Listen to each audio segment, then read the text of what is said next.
Magandang umaga mga kapuso, patuloy nga po ang pagtaas ng temperatura sa malaking bahagi ng bansa at marami na po naapektuhan. Kaugnay niyan, sobrang init po ng temperatura ngayon sa Cagayan provinces. Ayon sa Pag-asa, umabot na sa 42 degrees Celsius ang heat index sa Tuguegarao City kahapon. Ang ganyang katinding alinsangan ay may mataas na banta ng heat cramps o kaya naman ay heat exhaustion. Ang maraming residente sa Tuguegarao gumagawa na ng paraan para hindi mabilad sa arawan at maibsan ang nararamdamang init.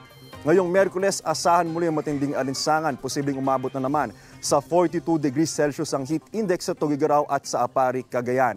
41 degrees naman sa Cotabato City at 40 degrees Celsius naman sa Etiaga, Isabela at sa Calapar, Oriental, Mindoro, habang 35 degrees Celsius ang posibleng heat index dito sa Metro Manila, partikular na sa Quezon City at sa Pasay City. Ako po si Anjo Pertiera, ang inyong UH Weather Presenter. Maasahan, ano man ang panahon. Know the weather before you go. Para mark safe lagi, mga kapuso.